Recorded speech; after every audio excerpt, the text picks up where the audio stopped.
أحمد إبراهيم عوالي وكمدا أساسياش أو السياسات كودجير أهنا مشرحة والسياسات كودجير أو ورئيس جارسية سمسة تيفي أيان وحن وحكوي ديني حالة جودة ورضا سياسة بنتلان يهرجلنتا نظام كديمقراطية دا. هذا مش كوش وحوي بنتلان هذا وحي وجود بتي سيستم كأما نظام كحزبية بدن iyadoo ka gudbaysa nidaam hore oo qabiil iyo dhaqan lagu soo dooran jiray baarlamaanka iyo golaha dawladaha hoose iminkana ay u gudubtay xisbiyaha badan doorashada sida dimuqraasiyadda oo kale in lagu soo doorto qof kasta ama xisbi kasta ama qof kasta oo reer Puntland inuu xaq u yeesho maanta inuu codkiisa dhibto oo ku kala saaro ururada iyo xisbiyada jira صندوق عدكس كرداء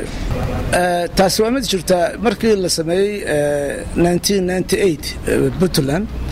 وحوا هات قرشو وحوا 6 سنة كدب إن لو قد بو حلقان هاد أن لقلي أو لو قد بو حسب نظام كديمقراطية حزبية بدن نسيب درة ما ينسرتوبين دقالة بدن يدباتين بدن يدقال حومة تذكير النظام كأنو قونين مركا ولا سوتشي تمي لكن هذا وحال قال هيركي أي مانتا كوجار اللي بيشوكتا إن أي وجود بان سيستم كحزبية بدن. sidoo kale waxaan weydiinay musharaxa ursiyaasheedka wadajir in xisbiyada qaarkood aysan ka dhex muuqan siyaasiyiin rugcadaaya ayna u badan yihiin dhalinyaro ayaa waxa uu ku jawaabay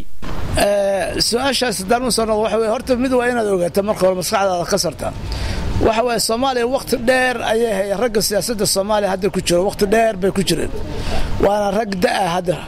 waxaan hadda soo baxay jiil cusub dhalinyaro cusub aqoonyahan cusub siyaasiyiin cusub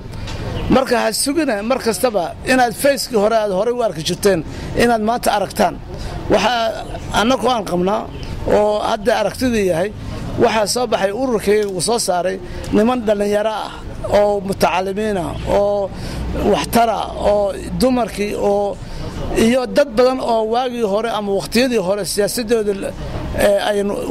u helin ama dhaqaalaha xaggeeda haato ama xagga aqoonta haato ama xag kastaba haatee laakiin maanta ay u heleen fursad in ay soo istaagaan stage-ka oo ay yiraahdaan waxaan dalkayaga wax u qabanaynaa shacabka reer Puntland ayaa waxa indhaha ku hayaan hirgelinta nidaamka xisbiyada badan si muwaadin kasta uu codkiisa u dhiibto Mahad Cabdi Cali Somsa TV Garowe.